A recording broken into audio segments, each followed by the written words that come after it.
खुलुमबाय लोगोफोर, दिनैनि गोदान रादाबाव नोंथांमोनखौ बरायबाय। नोंथांमोननि थाखाय गुसुं समनि गेजेराव लाबोबाय गोनांथार रादाब। अन्नानै रादाबखौ जोबजासे फारि नायलांदो।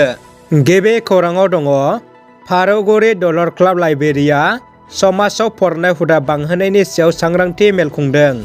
क'क्राझार जिल्लानि फगेराग्राम दलर क्लाबनि आफादगिरि दानसोरां बसुमतारी आरो गाहाय नेहाथारि गैसिल दैमारिनि मासि सामलायनायाव खुंफुंनाय सोलोंथाइ सांग्रांथि मेलाव 30 नं क'क्राझार सानजा जनजाति बिधानसभा बियाबनि एमएलए लरेन्स इस्लारि, केएससिनि एम जीवेश राय, क'क्राझार जिल्ला दुलाराय बर' फरायसा आफादनि सोलोंथाइ नेहाथारि जांगिला औवारिया बाहागो लायो।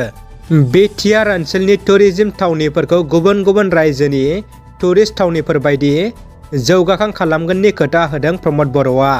चिरां जिल्लानि आदर्श गामि दांथल गामिनि साखाथियाव थानाय भुमेश्वर हाजोनि साखाथियाव खुंफुंनाय मोनसे मागो दमासि फोरबो फालिथाय आरो जामुं मेलाया मैया जोबथा सान। बिटिसिनि टुरिज्म बिफान आरो भुमेश्वर इक'टुरिज्म ससाइटिनि जुथायै बानजायनायाव सानथामनि मेहेरगोनां हाबाफारिजों खुंफुंनाय मागो दमासि फोरबो फालिथाय आरो जामुं मेलानि जोबथा हाबाफारियाव गाहाय आलासि महरै बाहागो लायो बिटिआरनि गाहाय खुंगिरि प्रमद बर'आ। जर'खा आलासि महरै बाहागो लायो आसामनि मन्त्रि फणिभूषण चौधुरी आरो 31 नं सिडली बिधानसभा बियाबनि एमएलए जयन्त बसुमतारीया। बे मागो दमासि फोरबो फालिनायाव बाहागो लाना बिटिआरनि चिफ प्रमद बर'आ बिटिआरनि टुरिज्म बिफानखौ जौगाहोनो बाथ्रा बुङो।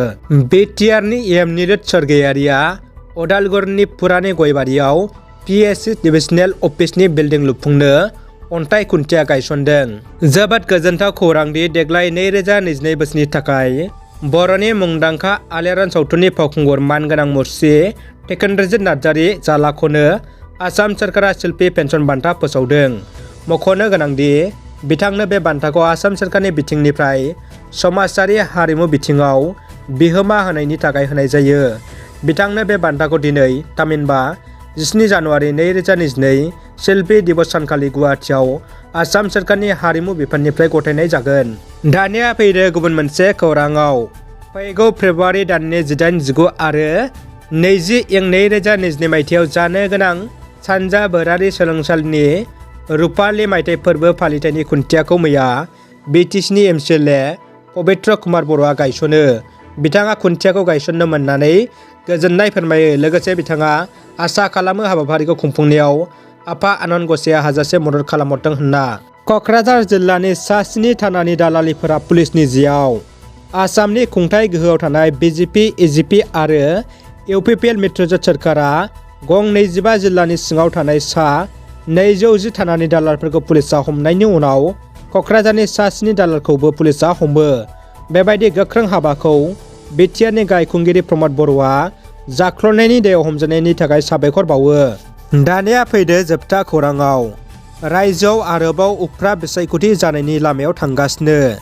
गिबि मन्त्रि डक्टर हिमन्त बिश्व शर्माया इंगित होदों। रायजोनि बबे बबे समस्तियाव बिसायख'थि जागोन बिनि सायाव मैया हिमन्त बिश्व शर्माया मोनसे मेल जिरायदों। बे मेलाव आसाम केबिनेटनि माखासे मन्थ्रिफोरखौ नुनो मोन्दों। कभिडनि थाखाय दासान्दि उफ्रा बिसायख'थि जाया, अब्लाबो बेरेखा दोलोनि गोबां एमएलएफोरा बिजेपि दोलोआव जयेन जागोन। कभिडनि थासारिया मोजां जाबा उफ्रा बिसायख'थि खुंनायनि इंगित होदों गिबि मन्थ्रिया। रादाबा एसेनोसै लोगोफोर। रादाबखौ जोबजासे नायनायनि थाखाय गासैनिसिमबो गोजोननाय बावहरबाय।